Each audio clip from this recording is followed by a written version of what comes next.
It's 1987, and Playmates Toys, which is a tiny company nobody's heard of, is about to gamble everything on a property that Mattel, Hasbro, and LGN all turned down.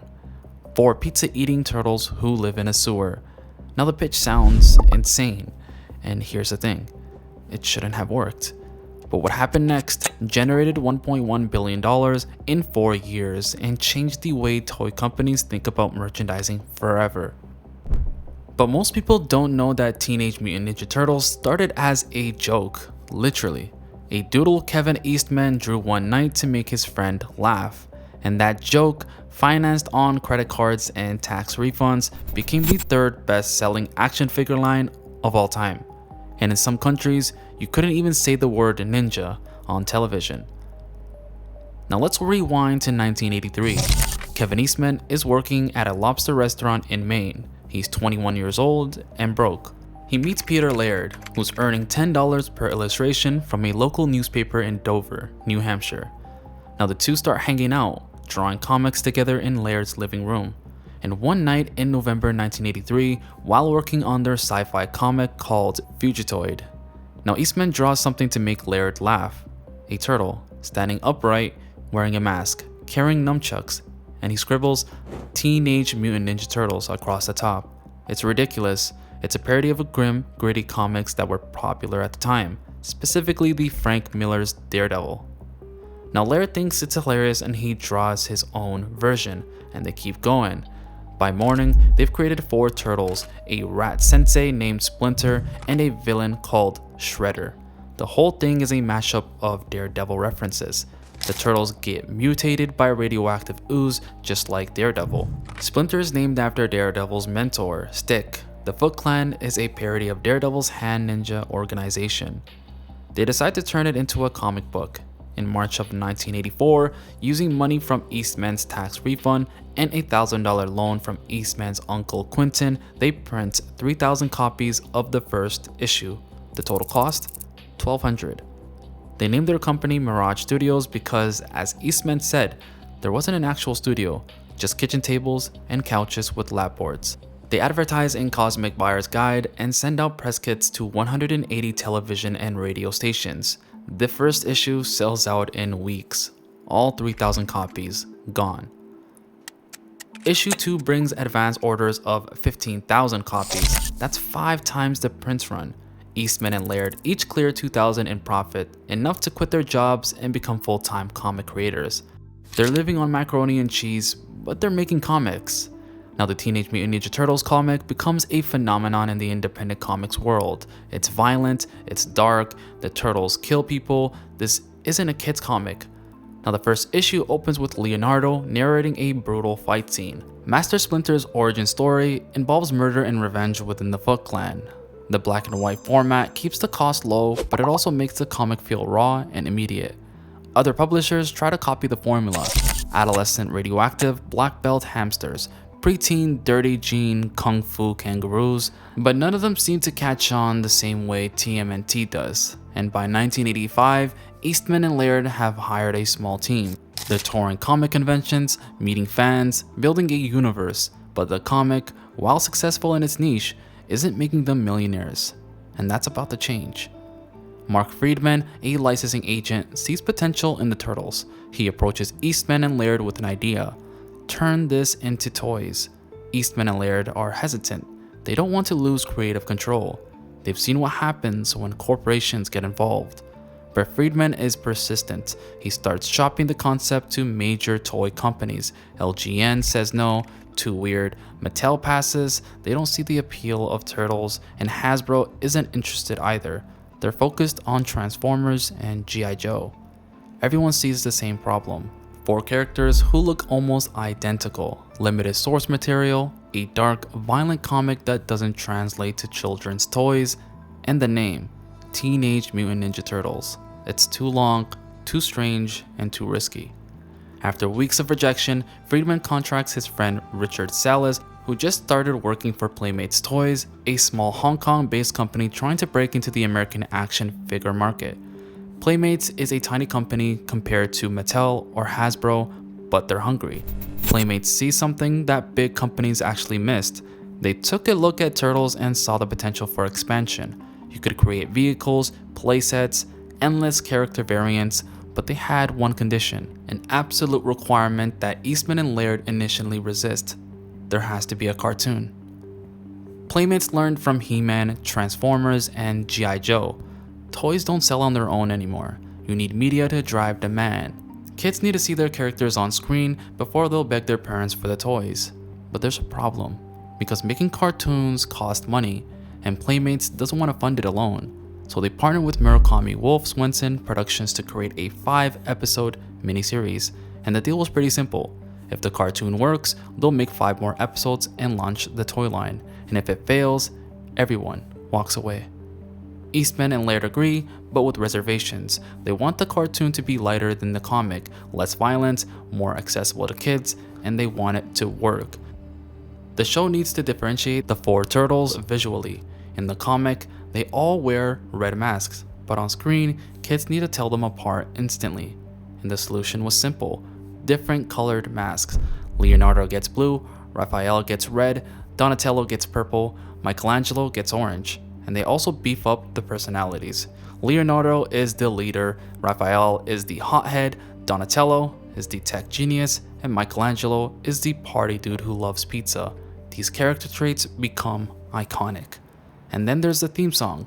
Chuck Lorre, who would later create The Big Bang Theory, writes and produces one of the most memorable cartoon theme songs of the 1980s, Heroes in the Half Shell, Turtle Power. December 14th, 1987, the 5-part miniseries airs in syndication. Playmates holds its breath. Within days, it's clear. The Turtles are massive. And in February 1988, Playmates debuts the Teenage Mutant Ninja Turtles toy line at the New York Toy Fair, which were 10 figures including Leonardo, Raphael, Donatello, Michelangelo, Splinter, April O'Neil, Shredder, Bebop, Rocksteady, and Foot Soldier, plus vehicles and accessory packs. The retail buyers aren't impressed. Toys R Us passes, Sears shows no interest, and Kmart doesn't want them. Playmates shows them the concept sketches, unpainted prototypes, and less than 5 minutes of animated footage, but it's not enough. Back at Playmates corporate headquarters in Hong Kong, executives consider cutting their losses as they've already invested $1.5 million in development and animation. But this would be a big mistake. Maybe the big toy companies were right to pass, but Playmates decides to push it forward. Now they recruit Mark Taylor, the former Mattel designer who created He-Man, as their lead designer.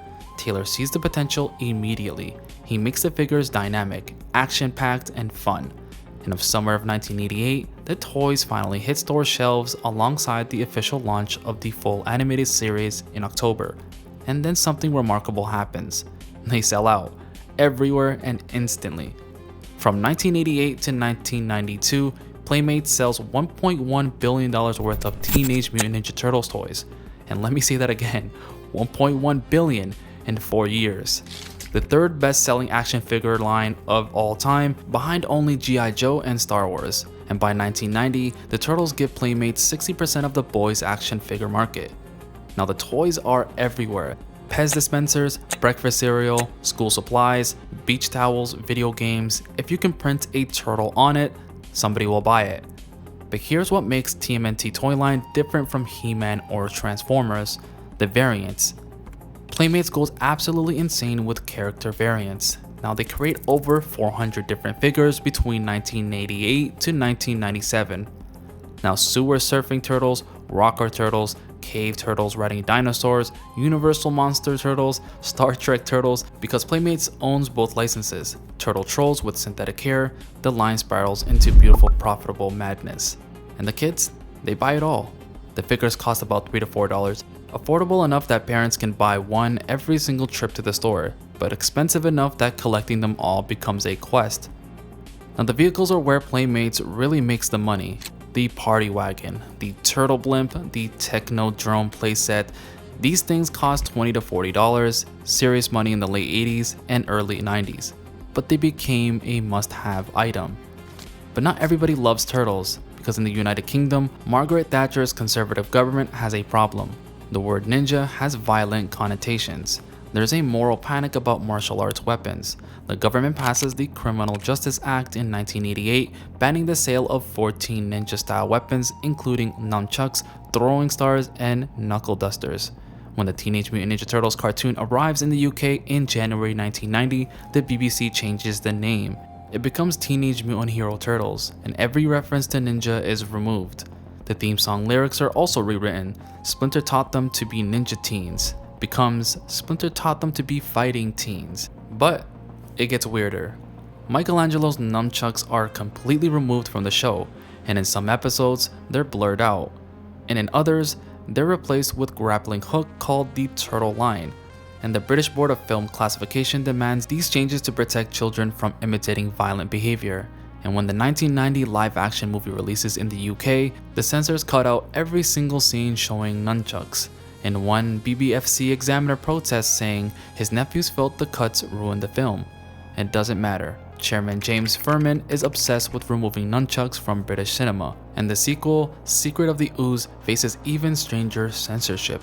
There's a scene where Michelangelo swings his sausages like nunchucks, and the BBFC demands it to be cut. They literally censor sausages. So, the British kids grow up calling them Hero Turtles. Even today, older UK fans joke about how ridiculous the censorship was, but the toys still sell. The branding changes, but Turtlemania hits the UK just as hard as everywhere else.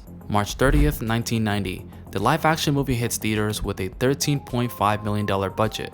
Jim Henson's Creator Shop builds animatronic turtle heads that actually look real. The movie goes darker than the cartoon, closer to the comic's tone, and earns $202 million worldwide, becoming the highest grossing independent film of its time. Two sequels follow in 91 and 93, but neither captures the original's magic, and by 1994, Turtlemania fades. Now the cartoon's been on for 7 years, retailers drown in unsold inventory, and Playmates releases bizarre variants nobody wants. Mutant firefighters, mutant prison guards, mutant street cats. Now today, those weird late-run figures sell for thousands because they're so rare. Now the animated series ends in 1996 after 194 episodes. Playmates discontinues the line in 1997, Eastman and Laird's partnership strains, and in 2000, Eastman sells his stake to Laird. Now the Turtles return in 2003 with a new Fox series and toy line. It's critically acclaimed but never reaches the original's heights. And in 2009, Laird sells everything to Viacom. He's done with Turtles. And Nickelodeon launches another series in 2012, and Michael Bay produces a 2014 live-action reboot that divides fans. And then in December 2025, after 38 years, Playmate loses the TMNT license. The partnership that started in 1987 ends December 31st, 2026. And for the first time since 1988, someone else will make Teenage Mutant Ninja Turtle toys. The original 1988 figures in mint conditions are selling for $250 to $500 each. Complete collections fetch thousands. But the real legacy is simpler, a comic drawn as a joke, rejected by every single major toy company, turned into a billion-dollar empire by a tiny company nobody had heard of. And 4 pizza-loving turtles prove that the craziest ideas can succeed if you believe in them enough.